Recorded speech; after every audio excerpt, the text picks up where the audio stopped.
Boker Tov, ces paroles de Torah seront pour la guérison rapide de Esther Hana Bat Kamar Bat Altoun, Tamar Bat Miriam, Tamar Bat Miriam et le fils Dvir Nissim Ben Shiraléa. et Dvir Nissim Ben Shiraléa, Refoua Shlema. Refoua Shlema aussi pour Rachel, Rina, Bat Stéphanie, Yael. Refoua Shlema pour Rachel, Rina, Bat Stéphanie, Yael. Stéphanie, Yael. Moti Mordechai Ben Esther. Miriam Hana Bat Ayala. Marcel Messaoud Ben Raymond. Et Isaac Ben Luna. Et Odélia Chaya Mazal. Bat Edith Rachel Léa. Parce qu'à chaque fois que je dis le nom, tout le monde me dit. Et pour qu'on complète vite la cuisine de Saint-Hachem. Amen. La Géoula chez les mains. Amen. Mashiach Titkane de Saint-Hachem. Le Tehillim, Alléluia, Alléluia, Nafshi et Adonai. Bechaya, c'est le Tehillim 146. Alléluia. La Gemara nous dit, dans le traité Pesachim, dans 146. Alléluia Nafshi, le 146, que le Tehillim, si vous vous rendez compte, il a 10 formes de louanges que David parle avec Akadosh Baruch. Lamnatseach, Nigun, Maskin, les David, Mizmor, les David, Shir, Ashre, Teila, les David, Tfila, les David, Hoda'a, Alléluia. Et le plus grand de tous, c'est Alléluia. C'est pas pour rien que dans l'église, Alléluia. On dit Alléluia. Ils ont pris le Amen, le Alléluia. Le Rambam nous dit que dans le Hallel, en réalité, quand il y avait Beth Amikdash, il faisait 123 fois les Juifs qui étaient au temple, quand les Lévi'im chantaient le Hallel, tout le monde répondait pas Amen, répondait Alléluia. 123 fois, dans le Hallel, il y avait le mot Alléluia qui se répétait. Comme les années de Aaron à Cohen, il avait plus 123 ans. Alléluia, Alléluia. David Amelech, il dit Alléli nafshi et Hashem. Une bracha, ça ne doit pas être que de la bouche qui sort. Ça doit être notre âme qui dit à Kadosh Baruch Hu merci. Alléluia. C'est pas que dans les mots. Alléli nafshi, David Amelech, il dit, c'est mon nefesh qui parle avec Hashem. Plus important que ce que la bouche, elle parle avec Hashem. La bouche, c'est la plume du cœur qui exprime ce que le cœur a en lui, mais l'idée de tout, c'est que l'âme, le nefesh de l'homme parle avec Akadosh Baruch Hu. Alela Adonai bechayai, azamra Elohai be'odi. Quand l'homme, il est dans sa vie, c'est dans le monde des épreuves. On est dans un monde plein d'épreuves. Pourquoi on ne peut pas faire des louanges à Hachem quand on meurt? C'est-à-dire qu'ils ne font pas des louanges à Hachem quand il meurt. Les malachim, ils font comme un niveau d'un malach. Vous savez, c'est quoi le plus grand remerciement à Hachem? Quand on passe des moments durs dans la vie et on remercie Hachem. Dans le Kaddish, on a que la Kadosh Baruch Hu soit loué plus que tous les chants, plus que toutes les remerciements et plus que toutes les consolations. Les la min kol birchata shirata tishbechata ve'nechamata. Quel rapport à Kadosh Baruch Hu avec quand je présente des condoléances? Quel rapport à la grandeur d'Hachem? Rabbi Aaron de Belz, le Admon de Belz, il a perdu sa femme et 11 enfants dans la guerre. 11 enfants chez Mishmor. Et le Admon de Belz d'aujourd'hui, c'est pas son fils, c'est le fils de son frère. Il n'a pas laissé d'enfants. Et lui, après la guerre, il a dit qu'il comprend c'est quoi Venechamata. Il a dit que quand un juif, après les épreuves qui passent, il dit c'est Hachem qui voulait. Et il se tait. Ça, c'est pour Hachem le plus grand chant qu'on peut dire. Quand quelqu'un il dit j'accepte, si Hachem c'était ta volonté, je l'accepte. Pour Hachem, c'est plus beau que tous les Amen que tu as dit dans ta vie. Parce que tu acceptes, si c'est la volonté d'Akadosh Baruch Hu, tu l'acceptes, même si tu as souffert, même si physiquement ça t'a pas arrangé mentalement. Et tu dis, et allez là, Hachem Bechaya, c'est pour ça que dans la vie d'un homme, oui, c'est un moyen de servir Hachem. Vous savez, on sert Hachem par exemple quand on a un loulav dans la main, ou on allume les bougies de Shabbat, ou on allume Hanouka, ou on fait un Birkat Amazon, ou on lit un Tehillim. On sert Hachem dans la vie de tous les jours. Quand on a entendu quelque chose qui ne nous plaît pas du tout. Bon, Akadosh Baruch Hu a voulu oser. C'est, là, on a mis Akadosh Baruch Hu dans quoi? Dans le quotidien, dans la vie de tous les jours. Et heureusement qu'on est dans le quotidien. Ah oui, Oui, Badaï, d'accord. Azamra l'Elokai Berodi, il dit le Ramban, et Hashem Elohecha tira ve'oto ta'avod. C'est quoi le oto ta'avod? Il dit que tu te sentes serviteur d'Hachem à chaque instant.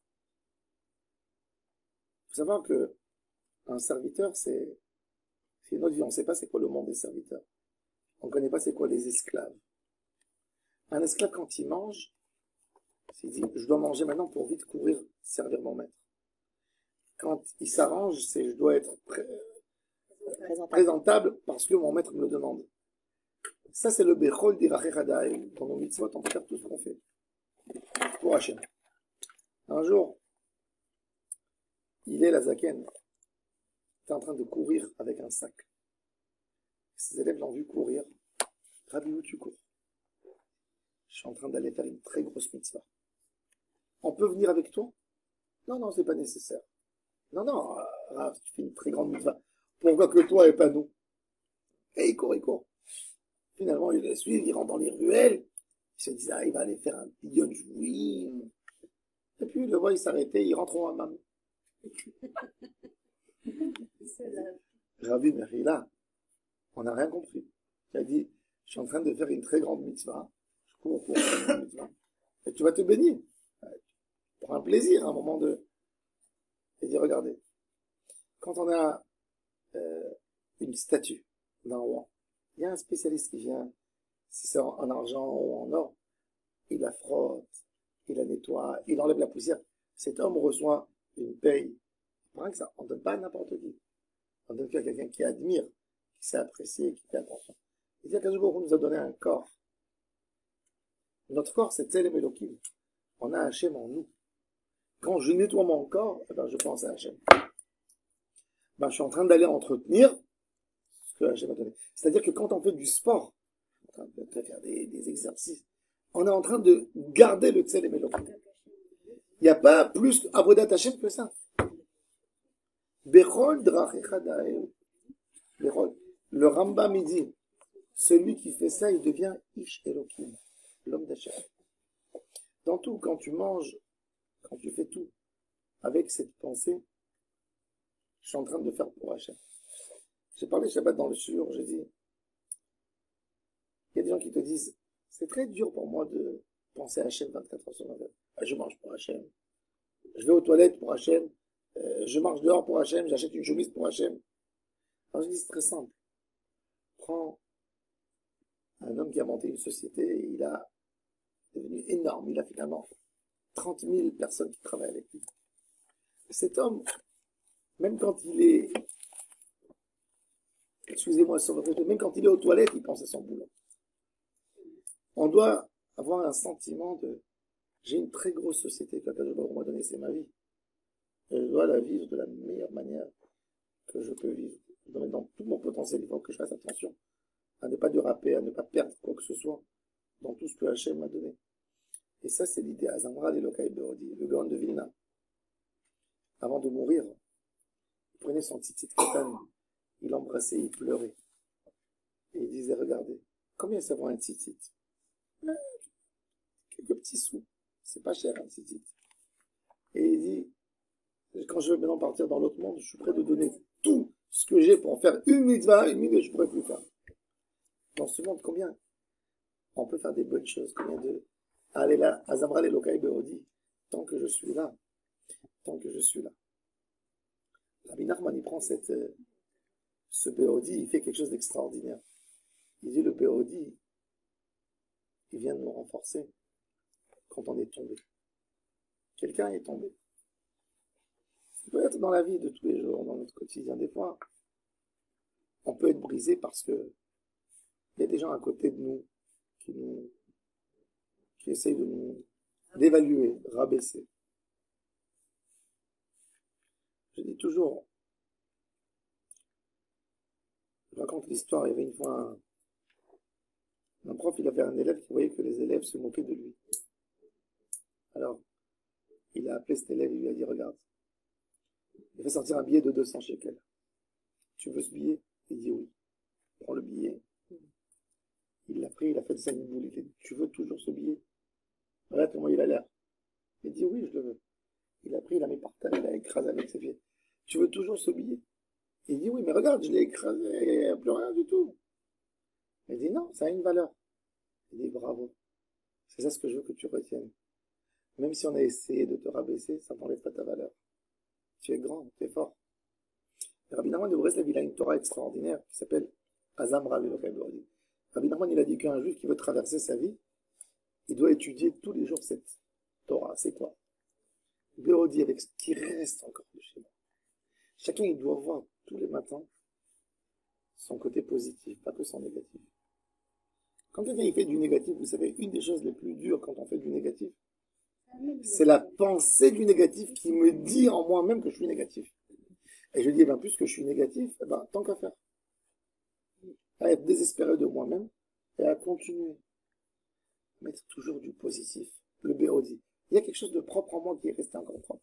Il n'y a pas un homme qui n'a pas en lui quelque chose de bon. Tout homme, même l'homme qui est considéré un homme mauvais à Shemishmor. D'accord?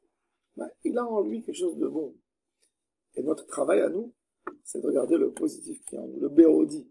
Quelque chose qui est resté, le Hod, bon qui est en moi. Ça, c'est Azamra. Ça doit me faire chanter. Un homme n'a pas à regarder sur. Rabbi Nachman de Breslev dit que c'est très difficile d'affronter souvent des choses qu'on a fait. Un homme, il n'est pas bien le matin, vous savez, il est devant le miroir, il se regarde. J'ai pas été correct. Le matin, par exemple, je donne un exemple. Une femme, elle a réveillé ses enfants et s'est emportée. Elle s'est emportée.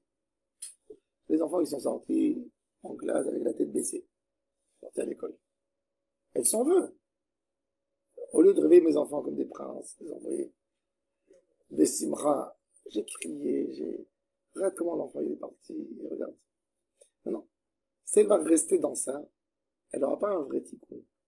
Regarde les bons moments qu'elle a eu. J'ai trébuché. Je vais maintenant me renforcer. Je vais leur faire un repas magnifique d'après-midi. Je vais les recevoir. Des simchas, je vais les prendre dans mes bras. Ça donne. Mais quand quelqu'un, il regarde que l'endroit où il est, il faut jamais rester dans le mal. Quand on nous a dit quelque chose de mauvais, si on veut rendre à quelqu'un de cette place, ben on reste là-bas. On est en train d'agrandir cet endroit, cette mauvaise zone où on a besoin de sortir. Azamra Elokai Be'odi, de sortir de là-bas. David Amelech nous dit, Azamra Elokai Be'odi aussi, ma vie doit être un chant pour Hachem. Vous savez, un chant, c'est quoi un chant? Un chant, c'est des notes de musique. Une note, en elle-même, c'est un son. Il n'y a rien d'agréable. Do, ça fait quelque chose. Ré, ça fait quelque chose. Mi, ça fait quelque chose. Fa, ça fait quelque chose. So, ça fait là. Et quand je vais do, ré, mi, fa, so, là. Ah. Tu as pris une note, tu la mets avec une autre note. Tu la mets avec une autre note. Tu la mets avec une autre note. Ça devient une mélodie. C'est-à-dire que quand dans notre vie on affronte un pas ici, c'est ce qui va faire de notre vie une mélodie. Et c'est ce qu'il dit David Amelech, il dit à Kadosh Baruch Hu, Azamra l'Elokai Be'odi. Chaque épreuve que je passe, ça va faire en fin de compte, ça fera une belle musique. Ça, c'est l'idée de la vie. De penser que notre vie, c'est un chant. Ça sera un chant. C'est à nous maintenant de décider. Est-ce que ça sera une musique avec des larmes? Ça sera une musique gaie? C'est nous. En fait, tu vas faire une semaine, ben c'est à toi de décider comment elle aura l'air ta semaine. Tu peux faire de ta semaine une semaine d'une belle musique ou tu peux faire des lamentations. Ça dépend comment tu regardes la vie. Et Azamra, chanter. Notre vie, elle doit être agréable, comme un chant. Il faut savoir qu'un homme, on n'est pas fautif de ce que la vie, elle nous a amené. C'est vraiment pas fautif si t'es sorti de ta maison, t'avais rendez-vous à Tel Aviv, et tu as vu le Waze, et il t'a dit que tu seras là-bas à 10h si tu sors à 9h30. Et toi, tu étais encore plus gentil, tu as décidé de sortir à 9h20 quand même. Tu trouvais une heure. Et finalement, tout d'un coup, tu rentres et le Waze, il fait tac, tac, tac, il monte. Il a dit 10h20, 10h30, t'as raté tes rendez-vous et tu sais pas quoi faire. Est-ce que c'est toi qui peux gérer? Non, tu peux pas gérer, c'est plus fort que toi. C'est la vie. Qu'est-ce que tu peux gérer? Comment tu dois te comporter dans ces moments? Ta réaction. Comment toi, tu vas vivre cette épreuve? Tu es dans ta voiture, tu peux t'énerver. Pourquoi il y a 2 voies dans la route et il n'y a pas 3 et ça aurait évité le bouchon? Tu peux dire, mais pourquoi en fait, celui-là est méchant, mais pourquoi celui-là il m'a doublé? Ou tu peux faire, ta voiture, tu dis, ben tiens, tu ouvres la boîte, tu prends un disque de musique, tu le mets, tu entends Beethoven. Tu peux. Tu entends un chiot de Torah, tu dis, non. Ça, je vais envoyer un petit message, ils vont accepter, ils vont accepter. Sinon, j'ai raté ma journée, elle m'a lassé. Il n'y a rien à faire. La vie, c'est plus fort que nous. Qu'est-ce qu'il y a à m'énerver? C'est comment j'accepte. Alors, c'est comment moi j'accepte la réalité des choses. Comment je l'accepte? Comment je prends les choses? Ça, c'est notre travail à nous à faire. D'accepter les événements durs, moins durs qui se passent dans notre vie. Dans notre vie, on a un des éléments qui nous rend déçus. C'est parce que on met tout notre poids sur d'autres personnes. Le Rav Kook explique que le malheur de l'être humain, c'est en pensant que son bonheur dépendrait de quelque chose qui est externe à lui. Je donne un exemple. Hier, j'ai un proche, une famille, il a essayé de rentrer quelque part dans un travail, etc. Bon, il a fait tout ce qu'il a fait. Il a été piégé sur un demi-point. Il m'a dit, je t'en supplie, écris-moi une lettre, ça dépend, ma vie professionnelle va dépendre de ça. Bon, j'ai essayé, je lui ai... Non, mais tu penses qu'il faut que j'envoie ça et que j'envoie ça. Et qu'est-ce que tu penses? Moi, il me dit, j'ai envie de faire une lettre qui va lui faire fondre le cœur. Je regarde. Tu vas faire une lettre. Une belle lettre. Oui, comme il faut. Comme il se doit. Tout le reste, c'est pas important. Ce n'est pas important. C'est pas lui. C'est Akadosh Baruch Hu. Al tiftechu bin divin.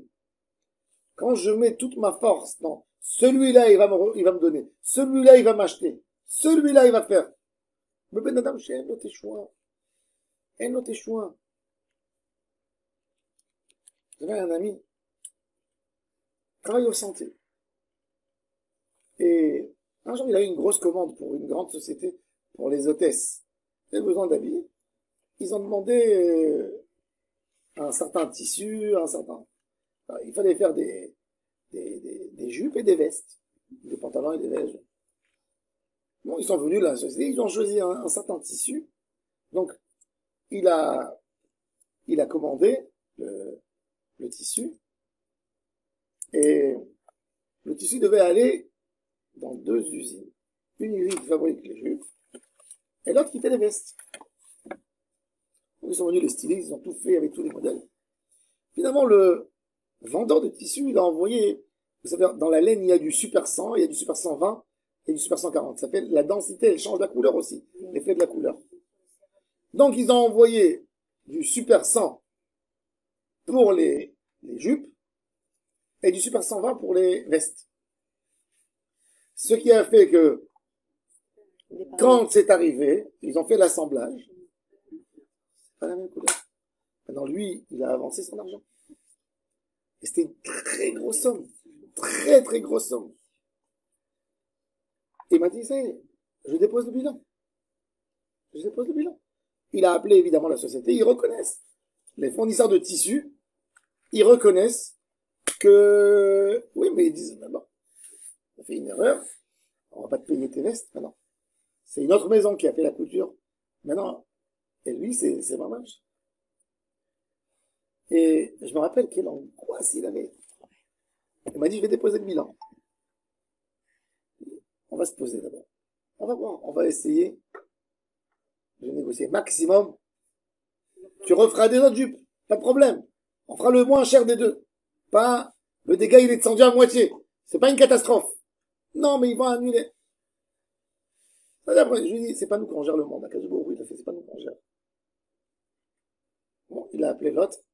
Je suis prêt à renoncer le prix du tissu, mais tu me payes pas, je te fais un acompte.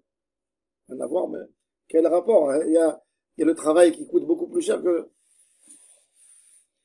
Et finalement, j'ai fait des tfilotes à Hachem. Fais des tfilotes, parle avec Hachem. Dis à Hachem que t'as des enfants. Raconte à Hachem. T'as une femme à nourrir, raconte à Hachem, t'as des employés, t'as des ouvriers. Et c'est ce qu'il a fait. C'était un homme que la vérité, il a pris les choses à la lettre. Je fais du thé, il dit, t'as raison. Arrête de penser. Tu as essayé, voilà, t'es appelé. Arrive l'acheteuse, celle qui, elle vient avec des hôtesses pour faire les essais. Et il lui dit rien. Maintenant, il voulait lui dire, pour être honnête, parce que c'est une très grosse société, si la moindre des choses. Donc, il veut lui dire, voilà, écoutez, madame, c'est, voilà. Avant qu'il parle, il lui dit, ah, c'est très très bien, j'ai pas pensé. Il a dit, pourquoi? Parce que, en fait, les femmes, elles lavent pas les vestes, mais elles lavent les jupes. Et comme la jupe était un peu plus foncée que la veste, elle a dit, c'est très bien parce que comme quand ils vont laver, ça va déteindre un peu, ça va prendre la même couleur. Tandis que si c'était la même couleur, ça aurait déteint et ça aurait été différent. Donc, il est remboursé le même jour, il est payé à 100%. En plus, il reçoit un reçu de la personne qui lui a fait les tissus sur l'intégralité de tous les tissus. Et Akadosh Baruch Hu l'a fait gagner en fait 150%, pas 100%. Et là, on était tellement émus, on étudiait comme ça, il venait étudier avec moi. Et on était émus de la Hashgacha pratique d'Akadosh Baruch Hu. Al tiftichu bindivim. Pensez pas sur... On fait Ishalout, c'est vrai, oui. Quand j'ai besoin de quelque chose de quelqu'un, j'aimerais bien lui plaire, lui présenter les choses, qu'ils me disent, ok, mais c'est pas le tout. Tout se décide en haut. Après, je dis pas non plus de renier, d'être malhonnête, malpoli, etc. En disant, toi, t'es rien du tout. Non, il est quelque chose. C'est le chalier d'Hachem. Mais remettre les choses dans leur... Nous, on a à faire ce qu'on a à faire. Il faut savoir que tout ce qui est plus que la norme, c'est un manque d'émouna à Hachem. La norme, elle demande une lettre, elle demande quelques appels, elle demande... Tout ce que tu fais dans le cadre de la norme que les gens font, tu es dans le... Quand tu fais plus que ça, tu fais pas confiance en Hachem. Et ça, c'est l'idée. Et il faut toujours avoir la tefila à demander à Kadosh Baruch Hu. Je dis tous les jours à Hachem.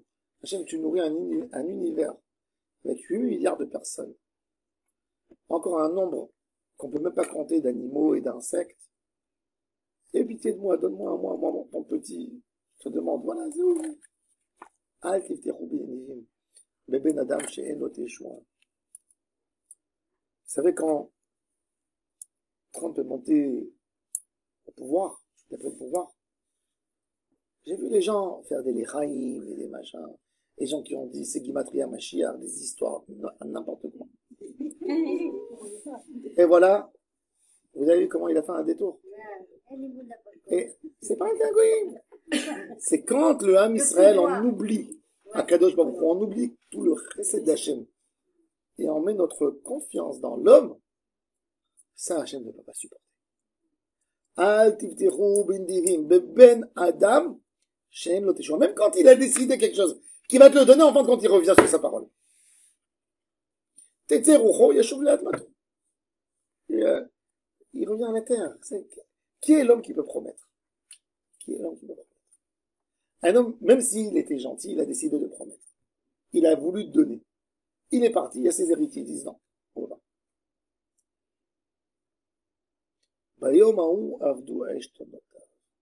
L'homme qui avait tout son soutien, qui pensait, celui-là il va me régler, celui-là il va me faire, il n'a plus rien du tout.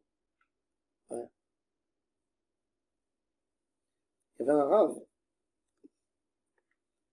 que quand il allait ramasser de l'argent pour sa yeshiva, les donateurs lui donnaient des fortunes. Tout ce qu'il demandait, il lui donnait. Il y avait un autre rave plus grand que lui, quand il allait, il prenait des cloupinettes. Alors un jour, ils se sont rencontrés, c'était le sabbat de Novardok. Avec l'autre. Le sabbat, il récupérait ce qu'il avait besoin. Et l'autre rave, et Et ce Rav, il dit au sabbat de Novardok, il dit, moi, je suis plus grand que toi en Torah. Comme ça, il lui dit. Le sabbat de Novardok, c'était un âme. Il dit, t'as raison, tu es plus grand que moi. Alors il dit, alors si je suis plus grand que toi, je sais parler mieux que toi. Pourquoi moi, je récupère rien du tout et toi, tu prends ce que tu as besoin? T'as envie de monter une yeshiva, tout de suite, tu la montes, tu dis, tu trouves les donateurs. Il dit, c'est très simple. Il dit, moi, quand je vais chez le donateur, il me fait rentrer dans son bureau et il dit, asseyez-vous sur ce beau fauteuil en cuir que je viens d'acheter. Je regarde le fauteuil, j'ai dit, ça c'est ta vie, du cuir. C'est avec ça que tu vas monter au Gan Eden, avec une belle chaise en cuir. Tout ton argent, il vaut rien. Qu'est-ce que tu crois? Tu crois que parce que tu as deux écrans à côté de toi, alors t'es malin, t'es intelligent? Qu'est-ce que tu crois que devant un Kadosh Baruch Hu, qu'est-ce que tu vas faire avec tes écrans? Tout ce que tu as, ça vaut rien. Il dit, il est tellement pas bien, qu'il me dit, mais prends tout! Il dit, mais toi, hein, quand tu viens, tu mets ta cravate, tu t'arranges dans le rendez-vous. Alors qu'est-ce qu'il dit ce riche? Il dit, tout ça, ce rabbin, il fait pour mon argent. C'est-à-dire que mon argent est important, alors je le laisse chez moi. Je le laisse chez moi. Et ça, c'est notre manière. Quelle importance on accorde au Olam Hazé. Plus tu lui accordes l'importance, moins tu l'auras. Plus tu vas le regarder de haut, j'ai pas besoin de toi, plus il va courir vers toi pour que tu lui arranges, que tu fasses son petit coup. C'est comme ça dans la vie, dans tout. Hein. C'est ça. C'est ça la vie. Plus tu donnes de l'importance, plus il court derrière toi. Et c'est ce que David Amelech nous dit. David Amelech, il a vu tellement de choses dans sa vie. David Amelech, un enfant, abandonné presque. Dans le village, David Amelech, il faut savoir, il a eu une histoire incroyable. David Amelech, son papa, Ishaï, c'était un descendant de Ruth. C'est l'arrière-petit-fils de Ruth. À l'époque, il y avait un débat entre les Juifs. Est-ce qu'on a le droit de recevoir des convertis de Ammon et de Moab? Ce sont les deux peuples qui nous ont pas accueillis quand on est sorti d'Égypte. C'était nos cousins. C'est les enfants de Lot. Cousins d'Abraham et quand on est sorti d'Égypte, on est passé à côté d'eux, on leur a demandé de l'eau, du pain, pour acheter. Non, on vous donne pas. Qu'est-ce qu'il a dit à Kadosh Baruch Hu? Lo yavo Amoni ou Moavi bikal Adonai ad olam al devar asher lo kidemu etrem balechem ou bamaim betetrem mitzrayim. Ils vous ont pas accueillis, ils ne sont pas comportés comme des cousins, plus aucun lien avec eux. Même si ils se convertissent, ils ne peuvent pas se marier avec eux. Comme ça, c'est écrit dans la Torah. La question était écrite dans la Torah en langage masculin. Lo yavo Amoni ou Moavi. C'est pas écrit Lo yavo Amon ou Moav, le peuple, c'est écrit Amoni. Amoni, c'est-à-dire un homme. C'est pas écrit Alors, il y avait des sages qui ont dit Amoni et pas Ammonite. Moabi et pas Moabite. Mais non, Ruth était Moabite. Boaz l'a accepté. Mais l'autre cousin qui devait l'épouser, il a dit non, j'ai pas envie de la prendre, j'ai pas envie d'abîmer ma famille. Boaz a dit non, moi je sais, moi j'ai reçu de mes rabbanim que les Moabites, oui. Pas le, pourquoi? Quel est le raisonnement? C'est l'homme qui invite chez lui à la maison, c'est pas la femme qui invite des gens. D'ailleurs, ça se fait pas. Alors il a dit, c'est les hommes qui ont fauté. C'est pas les femmes. Ça c'était mais le débat était, alors à l'époque quand Boaz a pris Ruth, Boaz avait le ton. C'était lui le chef du Sanhédrin. Il a imposé la halakha. Un peu après Boaz, ses successeurs, ils ont dit non, on veut pas de convertis, parce que c'était des voisins. Il y avait Ammon, c'est Amman en Jordanie. Moab, c'est Moab à côté de Elat. En face, vous voyez, les montagnes de Moab. Il y a Édom, et il y a Moab, et il y a Ammon. David Amelech. Alors, Ishaï, le papa de David, il est marié, Dieu bénisse, il a 6 enfants. Mais il a de grosses difficultés pour marier ses enfants. Tout le monde ne lui arrête pas de lui dire, les enfants, ils sont pas cachers. Qu'est-ce qu'il fait? Il va chez sa femme, il lui dit, je veux avoir au moins un enfant qui ne porte pas cette tâche. Comment il va faire? Il avait une servante. Il a dit, elle, avant de se convertir, je me marie avec elle, je fais un enfant. L'enfant, il se convertit, il a un statut de converti, mais il n'est pas, comme il n'est pas juif avant, quand il se convertit, il n'est plus ni Ammon ni Moab, mais c'est mon fils. Comme ça, il lui dit. Sa femme, elle est attristée. Elle dit à sa servante, ben, on va faire comme Sarah et Agar. La servante est jalouse pour sa maîtresse, plus que ce que sa maîtresse est jalouse pour elle-même. Elle dit à sa maîtresse, impossible. Jamais je lui donnerai à te faire ça. Eh bien, ils lui font comme l'histoire de Rachel et Léa. Ok. Ishaï, comme il savait que sa femme elle pouvait tomber enceinte, il faisait attention de ne pas l'approcher. Et il voit, après 3 mois, elle fait un ventre. Il était choqué. Il sait, pour lui, dans sa tête, il appelle ses enfants. Il était déjà grand. David, c'est le dernier. Il y avait des écarts de 20 ans en plus. Il dit, regardez ce que votre mère elle m'a fait. Les enfants, ils veulent tuer leur mère. Isha, il dit, non, non, pas à ce point. On va voir, je sais pas si je vais la divorcer. Et elle pleure, j'ai jamais fait quoi que ce soit. Comme ça, elle dit. Mais on ne raconte pas tout. Quand David Amelech est né, ses frères l'appelaient le bâtard. Qu'est-ce qu'il a fait le père? Ishaï, il a pris David. Et il a dit, moi, je ne vais pas lui faire du mal, mais je vais le mettre dans un endroit très risqué. Il a nommé berger, et il descendait dans les déserts de la Judée. Il y avait là-bas des ours, des lions, des guépards. David Amelech, quand il va chez Shaoul pour le convaincre qu'il est capable de tuer Goliath, de faire la guerre, il lui dit, à main nue, j'ai tué un lion et un ours. À main nue. Le papa de David, il disait, moi je ne ferai pas. Si les mamzer, ben, c'est ma femme, elle a fait ce qu'elle a fait, eh ben, il sera puni de lui-même, il va partir. Et David, il meurt pas. Alors finalement, Akadosh Baruch Hu dit au prophète Samuel, tu sais, va à Bethléem, il y a une famille, Ishaï. Il a là-bas un des enfants, c'est le roi d'Israël. Quand Samuel il vient, il cherche Ishaï. Ishaï dit quoi? Moi? Une famille, c'est vrai, des descendants de Boaz d'un côté, mais en même temps, on a un problème dans la famille. On a un problème qu'on n'en parle pas, mais tout le monde le sait. Ruth, vous voulez un de mes enfants sera le roi d'Israël? Oui, faut pas trop parler. Il y a Shaoul qui est encore vivant, mais bon, il appelle vite ses enfants. Et il y a le grand, Eliab, le grand de David, de Ishaï, il vient. Beau, impressionnant.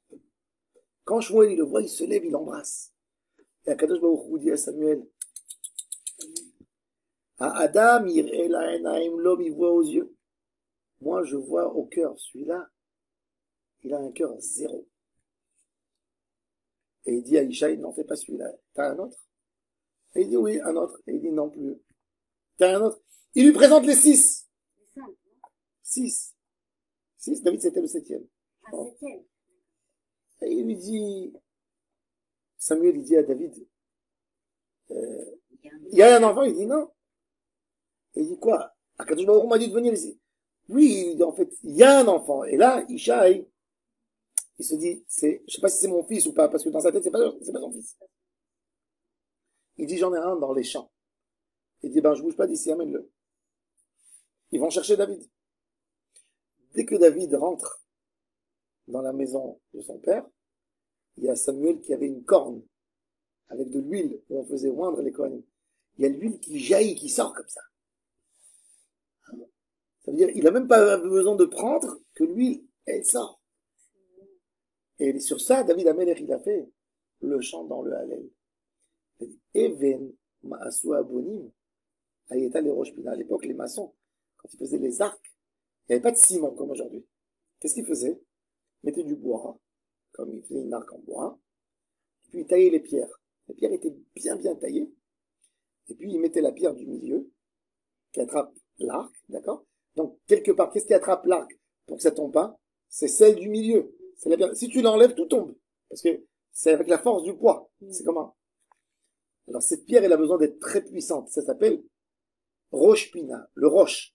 La pierre qui attrape tout. Le roche de toute la... Alors, il a dit, David Amelech, la pierre que les maçons ont jetée. Ils ont dit, cette pierre, on peut même pas la mettre pour la construction. Elle est devenue, en fin de compte, celle qui tient tout. Evenma soit bonim. Aïta de Rosh David Amelech, avec tellement d'insultes qu'il recevait, tellement de... Les frères, ils ont dit, ah ben, on savait pas que c'était comme ça, mais Tachem Aïtazot, bon, on comprend pas les comptes du bon Dieu. Ça veut dire quand ils savent pas répondre, ils disent, on comprend pas. Et la maman de David, elle a dit, j'attendais ce jour que Hachem me nettoie. Zayom asa Adonai, Nagil avenis mechavo, elle a dit. David Amelech, vous voyez, qu'est-ce qu'il a passé dans sa vie? De rien. De berger, il est devenu roi d'Israël. Il a passé tellement de choses dans sa vie. Tellement de personnes qui ont voulu lui faire du mal, le tuer. Et quand il nous parle, quand il nous dit Al tiftichu bin divim, ne croyez pas en personne. Le ben Adam chez Endo Teshua. Et il faut le comprendre que c'est que la Kadosh Baruch Hu. Mais qui ni me'afardal me'ashpot yarim evion. David Amelech, il a dit à Hachem, on m'a ramassé des ruines. Mais oui, mamie, le shivim netivim nedivam, il m'a mis avec les plus grands riches de son peuple. Et ça, c'est notre émouna, avoir une émouna pshuta en Hachem. Ce qui est à moi est à moi, ce qui est pour moi est pour moi. Ce que je dois recevoir, je vais le recevoir. Avoir cette sérénité dans la vie. Il n'y a personne qui peut me prendre quoi que ce soit. Avoir cette émouna simple. Pas se prosterner à personne, pas flatter quelqu'un pour ce que tu penses qu'il va te donner. Non, sois avec ton émet. Et c'est ce qu'il dit David Amelech. Ashrei she'el Yaakov be'ezro. Pourquoi il a dit David Amelech, El Yaakov, il n'a pas dit El Abraham, El Yitzhak. Parce que Yaakov Avinu, c'est celui qui a souffert plus que tous les patriarches. Que pour lui, il n'y avait rien qui était évident. Qu'il est sorti dans les épreuves, il est parti de la maison de ses parents pour Lavan, ils l'ont vidé en route. Il va chez son beau-père l'a roulé. Dans la famille, il a eu une histoire avec sa fille Dina. Ensuite, ses enfants avec Yosef. Et toujours, il a gardé la foi. Yaakov Avinu. Yaakov Avinu, dans sa vie, c'était un chant pour Hachem. C'était vraiment la vie d'un homme qui a passé autant et qui n'a jamais perdu la émouna. Et c'est ce qu'il dit. On dit grâce à Yaakov. Ashrei she'el Yaakov be'ezro sivro al Adonai Elohav. Yaakov Avinu, quand il est parti chez Lavan, il a vu Rachel, il a pleuré. Il a dit à Rachel, tu sais, quand mon papa a envoyé chercher une femme, Rivka, ta tante, la sœur de son père, eh ben Eliezer, il a donné à Rivka des bracelets, il a donné un collier, il a donné des boucles d'oreilles en or. Et moi, qu'est-ce que je viens te donner? Qu'est-ce que j'ai à te donner? Il avait été vieux. Il a fait, je te donne je te donne ma foi. C'est ce qu'il a dit à Sivro, à l'Adonai, il a dit, moi, je n'ai rien. Et ça, il est Harry, mais il y a Ezri. Ezri, mais il Adonai. Je ne perds pas mon espoir d'Hachem. Oseh Shamayim Ba'aretz. Et c'est ce qu'on dit. C'est tout de suite ici. Oseh Shamayim Ba'aretz. Et Tayam Ve'et Kol Asher Bam. La grandeur d'Hachem n'est pas limitée. Un homme, combien il peut te donner? Ce qu'il a. Qu'un homme peut donner ce qu'il n'a pas? Non. À Kadosh Baruch Hu, c'est no limit. Il faut même pas qu'on propose à Hachem comment nous donner. Des fois, on se limite.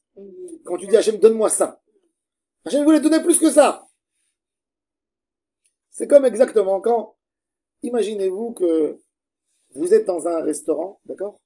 Vous avez été servi d'une manière extraordinaire. Vous avez décidé de laisser un pourboire 200 shekels. Il était tellement gentil. Il a voulu tellement que vous avez décidé.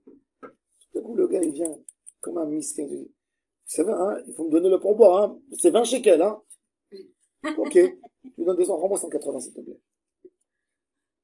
Ça, c'est quand on fait des petits comptes. Il s'est rendu ridicule. Je voulais te donner beaucoup plus. Je voulais te donner beaucoup plus. Ephron avec Abraham Avinu. Abraham Avinu, quand il a enterré sa femme à Kiryat Arba, Hébron, il a dit à Ephron, combien je te dois? Alors il a dit 400. Alors après le Ephron, il manque un vav dans le Ephron. Avant c'est écrit Ephron, tout d'un coup, Vaishkol Abraham le Ephron. Quand Abraham a donné à Ephron, Vaishkol Abraham le Ephron, pas Ephron. Alors, Rachid dit, il est parti le Vav? Il est parti se promener. Il dit, il est Tsaraïn, c'est un homme tamar. Avar, eh ben il a perdu. Il lui manque quelque chose. Le Gaon de Vina, il dit, qu'est-ce qu'il lui manque? Parce que Ephron, il s'en fiche comment nous on l'appelle Ephron. Il a reçu ses 400, il est parti à la banque, il dit non, le Gaon de Vina, il dit, quand Sarah, elle a été prise dans la maison de Avimelech, et il a eu le rêve tout de suite, Hachem lui a dit, t'approches pas de cette femme, c'est une femme mariée, fais attention, rends-la à son mari, il va prier pour toi. Tout de suite, il a rendu. Qu'est-ce que la Torah a dit? Qu'est-ce qu'Avimelech il a fait? Pour la peine qu'il a fait, il a essayé de l'indemniser. Combien il lui a donné? 1000 pièces d'argent. Il dit, le Gaon de Vilna, qu'Avraham Avinu ne voulait pas utiliser cet argent pour lui, c'était pas du bel argent. Il a dit, je vais le garder pour les dépenses de l'enterrement de ma femme. Donc il dit, normalement, à Ephron, il aurait récupéré 1000. S'il aurait rien dit, s'il aurait dit à Abraham, on est frères, je t'ai donné, j'ai fait une mitzvah, ce que tu veux, tu donnes. Abraham, qu'est-ce qu'il lui aurait donné? Les 1000. Il a perdu 600, c'est le Vav. Vav, c'est les 600. Ça veut dire quand tu demandes à Akadosh Baruch Hu, quand Akadosh Baruch Hu, il veut te donner énormément à Akadosh Baruch Hu. Mais qu'est-ce que tu fais? Avec tes petits manques de Emouna, tes petites questions, tes petits calculs, tu perds la grande vara. Tu dis, Hachem, je suis dans tes mains, fais ce que tu veux me donner. Donne-moi ce que tu veux me donner. Akadosh Baruch Hu, il n'a pas de limite. Oh, c'est Shamaim, Ba'aret, c'est Tayam, Metkol Hashemam. Et pas rien que ça. Hashomer Emet les Olam. Quand Akadosh Baruch Hu, il promet une promesse, le Emet, c'est les Olam. Akadosh Baruch Hu, il y a 2000 ans, il nous a dit qu'il va nous ramener en Eretz Israël. Voilà. Les Olam, il y a plus que les Olam. Après 1900 ans, on est retourné. Tout le monde a dit, non, il y a rien. Ce qui est écrit dans la Bible, ça va jamais se réaliser. Voilà. On est là. On sait Mishpat la Shukim, Noten Lechem la Re'evim. Là, Akadosh Baruch Hu, il nous dit, qu'Akadosh Baruch Hu aussi, c'est pas quelqu'un qui donne. Il gère la justice du monde. Et nous, on doit apprendre de ça. Tu veux être proche d'Akadosh Baruch Hu. Quand quelqu'un il a mal, est mal avec lui. Donne à ceux qui sont affamés. Noten lechem la re'evim. Adonai matir asurim, fais une mitzvah. Pidyon jvuim. Adonai poker hevrim. Adonai shomeret gerim. Essaye d'aider les nouveaux qui viennent, les réfugiés, les guéris, les convertis. Yatom ve'almana yaoded. Éteins. Yatom ve'almana yaoded. On a, Akadosh Baruch Hu, il dit, je suis comme le mari de la veuve et le père des orphelins. Veder Reshaim Yahavet, ceux qui pensent, le mauvais qui pense qu'il n'y a personne qui peut un jour le remettre de son mauvais chemin, celui-là, sa route, elle sera tordue. Et on continue, Imloch Hashem Le'olam, Elohim Tzemed Dor Vador, Alléluia. Dans ces psukim, les versets 7 à 9, on a 10 situations de l'homme dans sa vie. On a Rachouk, il a été volé, escroqué. Raëv, il a faim. Assir, prisonnier, par son état. Hiver, il voit pas les choses comme il faut. Kafouf, bossu, abattu. Tzadik, des fois il a envie d'être tzadik. Alman, Racha, on a tous, ça veut dire un homme quelque part, il a tout ça. Des fois il est comme une veuve, des fois il est comme un orphelin. Des fois il est tzadik aussi. Dans toutes ces 10 situations, il a besoin d'Akadosh Baruch Hu. Ça c'est ce chapitre de 146. Alors, un peu de halachot de Shabbat. Je vais parler aujourd'hui d'une halakha que les gens ne font pas attention. C'est une halakha qu'on n'aurait pas dû parler de ça, mais elle est venue cette génération. Même pas cette génération, ces dernières années. Après la halakha, la Gemara nous dit qu'il y avait 2 grandes familles à Jérusalem, familles très riches et très nobles, que ces familles ont disparu du monde. Pourquoi? Parce qu'ils faisaient des apéros le vendredi. On n'a pas le droit. Il y a des choses à raconter aux messieurs de Ranana. Hein. La ronde, et c'est pour ça que je dis c'est à la ronde. Ah, mais c'est pas à nous qu'il faut le dire. Non, mais je dis à tout le monde. Non, attendez. Attendez. D'après la halakha, déjà, il faut savoir. Malheureusement, il y a un minag qui s'est instauré comme ça. Vendredi, les gens sortent au resto. avec l'influence des goïms, comme si c'était un dimanche. Non, vendredi, il faut se préparer pour le Shabbat. Vendredi, c'est à la cuisine. Vendredi, c'est l'homme au super. Tu peux prendre un thé. Tu peux prendre un gâteau. Shulchan Aruch nous dit, on n'a pas le droit de se fixer tous les vendredis au resto. Même si c'est le matin. 8 heures du matin, j'ai envie, je me fais tous les vendredis un resto. C'est assourd, les khatri là. C'est que occasionnel, on a le droit. Un homme, il voit sa femme fatiguée, il dit, allez chérie, viens. On sort un vendredi, il la voit, allez, on sort 2 heures, après on revient, tu auras la pêche. Une barrière. Mais assourd de se dire, tous les vendredis on sort. Même si c'est le matin, avant 10 heures du matin, assourd. Minadi, tu rien à dit. Même si elle a fini son Shabbat. Même si elle a fini. Mais c'est le seul jour où on est tous les deux à la maison. Et alors? Le seul jour de vacances. Alors on finit tout. Non, on finit tout. Et vers 1 heure d'après-midi, on peut sortir dehors. Mais on s'assoit pas pour un repas. On s'assoit pas pour un repas dehors. Parce que un repas, une seouda, lokovim seouda, quand c'est kavoua, C'est le matin. c'est l'homme échané. C'est l'homme échané. Non, Pas dehors. je vais dire par là, Par on enlève la kidoucha de la Du Shabbat. préparation Ça veut dire du que tu Shabbat. montres, qu'est-ce que tu montres? Qu'est-ce que tu montres dehors? C'est pas un jour important. Est-ce qu'un homme, il fait un restaurant le matin quand il y a le mariage de son fils ce soir? Ouais, exactement. Non. Il y a le roi qui doit venir. Il y a la reine, il y a le Shabbat qui doit rentrer. Alors, ok, une fois, de temps en temps. J'ai pas dit qu'on n'a pas le droit, ici au Gamon. On n'a pas le droit de fixer toutes les semaines. Maintenant, à part ça, il y a un autre problème. Vous savez que, par exemple, au rabbinat, vous savez qu'au rabbinat, on laisse pas faire des mariages avant midi, après midi et demi, après Chatzot.